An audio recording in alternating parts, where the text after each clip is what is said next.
साथियों, स्वागत है आप सभी का आरबीएससी सीबीएसई हिंदी ज्ञान के इस भाग में। इससे पूर्व के वीडियो में हमने आपको भक्त कवित्री मीरा की व्याख्याओं का अध्ययन करवाया था। आज उसी से संबंधित जो प्रश्न हैं उनका हम अध्ययन करेंगे और उन्हें समझने का प्रयास करेंगे। देखिए, पहला प्रश्न है आपके लिए कि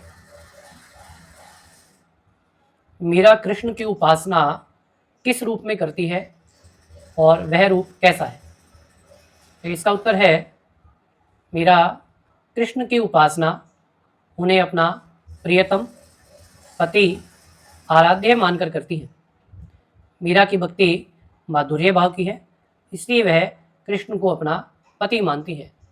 यह उनकी इस पंक्ति के माध्यम से स्पष्ट अभिव्यक्त होता है, जैसे यहाँ लिखा भी गया है, मेरे तो गिरधर गोपाल दूसरो ना कोई, जाके सिर मूर मुकुट मेरो पति सोई। प्रश्न संख्या 2 है, भाव व शिल्प सौंदर्य स्पष्ट कीजिए।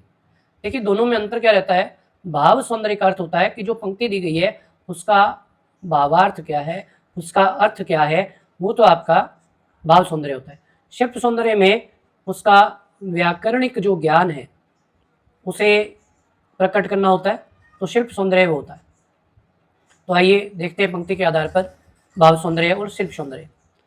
प्रश्न संख्या दूसरे में क लिखा है, हंसुआ ने जल सिंची सिंची, प्रेम बेली बोई, अब त बेली फैली गई, आनंद फल हुई। देखिए, भाव सौंदर्य क्या है इसका कि मीरा कहती है कि मैंने अपने आराध्य की भक्ति में निरंतर विरहावस्था में आंसू बहाते हुए प्रेम रूपी बेल को पल्लवित किया है और अब निश्चय ही इससे आनंद रूपी फल की प्राप्ति होगी, अर्थात वह निश्चय ही प्रेमा भक्ति की परिपक्वता से जन्म मरण के बंधनों से मुक्त हो जाएगी।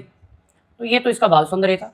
शिल्प सौंदर्य की बात करें तो शिल्प सौंदर्य में एक तो आप सभी को ज्ञात है कि जो मीरा की जो पदों की भाषा है वह राजस्थानी मिश्रित ब्रज भाषा का प्रयोग किया गया है।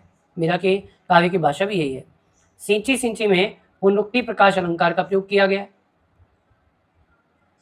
इसके अतिरिक्त यहाँ आपको अंत्यानुप्रास अलंकार भी देखने को मिलता है और तुकान शैली का प्रयोग भी किया गया है। आनंद फल में व प्रेम बेली जो ये शब्द हैं इनमें रूपक अलंकार का प्रयोग किया गया है। दूसरा प्रश्न है इसका ख, दूध की मथनिया बड़े प्रेम से विलोई, दधी मथी घृत काढ़ी लियो, डारी दही छुई। इसमें भाव सौंदर्य और शिल्प सौंदर्य स्पष्ट करना है। तो भाव सौंदर्य तो आपका भावार्थ है, शिल्प सौंदर्य उसका व्याकरणिक आधार पर अध्ययन करना है। भाव सौंदर्य में लिखा गया है कि मीरा कहती है कि मैंने दूध जमाने के पात्र में मथनी को बड़े प्रेम से विलोया है तथा दही को मथकर उससे महत्व के तत्व मक्खन को तो प्राप्त कर लिया है तथा महत्वहीन तत्व छाछ का परित्याग कर दिया है। इसका आशय यह है कि मीरा ने कृष्ण की भक्ति में लीन होकर कृष्ण के प्रेम को तो प्राप्त कर लिया है तथा सांसारिक सुखों माया मोह के बंधनों का परित्याग कर दिया है। तो शिल्प सौंदर्य इसका है कि मीरा ने काव्य में राजस्थानी मिश्रित ब्रज भाषा का प्रयोग किया है। अंत्यानुप्रास अलंकार व तुकान शैली का प्रयोग यहाँ किया गया है। काव्य में अन्योक्ति अलंकार का प्रयोग किया गया। व्याख्याओं में मैंने आपको अन्योक्ति अलंकार के बारे में बात की थी कि अन्योक्ति अलंकार क्या होता है कि जहाँ पर क्या किया जाए, जो कवि क्या कर रहा है, जिससे संबंधित भावार्थ प्रकट कर रहा है वह ना कहकर किसी अन्य के संबंध में अपनी बात को स्पष्ट रूप से अभिव्यक्त करने का प्रयास कर रहा है, महान्योक्ति अलंकार होता है। और यहाँ पर प्रसाद गुण की प्रधानता भी परिलक्षित होती है। इसके साथ साथ माधुर्य गुण का प्रयोग भी आप कह सकते हैं किया गया है। तो ये इसके भाव सौंदर्य और शिल्प सौंदर्य थे इन प्रश्नों के। तीसरा प्रश्न है, मीरा जगत को देखकर रोती क्यों है। देखिए, मीरा जगत को देखकर इसलिए रोती है क्योंकि इस जगत के लोग सांसारिक वस्तुओं के भोग को वास्तविक मानकर अपने जीवन को व्यर्थ ही व्यतीत कर रहे हैं। ऐसा करने से उन्हें कभी ईश्वर की प्राप्ति नहीं होगी और जन्म मरण के बंधनों से मुक्त नहीं हो पाएंगे, जबकि जगत का वास्तविक आधार केवल ईश्वर की भक्ति ही है।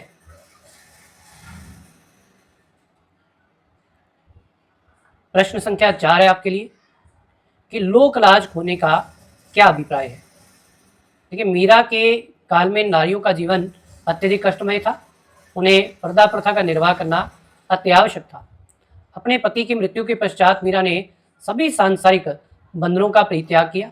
अपने आराध्य कृष्ण की भक्ति में लीन होकर महलों तथा राजसी वेशभूषा का त्याग, संतों की संगति करते हुए उनसे ज्ञान प्राप्ति करना, ईश्वर भक्ति में लीन रहकर नृत्य करना इत्यादि सभी लोकलाज होने से संबंधित मीरा के कृत्य ही थे। प्रश्न संख्या 5 है कि मीरा की भक्ति किस भाव की मानी जाती है। आप सभी को व्याख्याओं में भी स्पष्ट किया गया था कि मीरा की जो भक्ति है वह माधुर्य भाव की भक्ति है अथवा इसे कांता भाव की भक्ति भी माना जाता है। तो ये आपके भक्त कवयित्री मीरा के प्रश्नोत्तर थे। आशा करता हूँ कि आपको ये सभी प्रश्न भली भांति समझ में आए होंगे। इसी प्रकार चैनल से जुड़े रहें और ऐसी ही महत्वपूर्ण जानकारियाँ निरंतर प्राप्त करें। यदि आपको वीडियो अच्छा लगा हो तो चैनल को लाइक, शेयर और सब्सक्राइब भी करें तथा बेल आइकन भी दबाएं ताकि आने वाली वीडियोस सबसे पहले आपको मिल पाएं। तो फिर मिलेंगे दोस्तों। धन्यवाद आप सभी का वीडियो से अंत तक जुड़े रहने के लिए।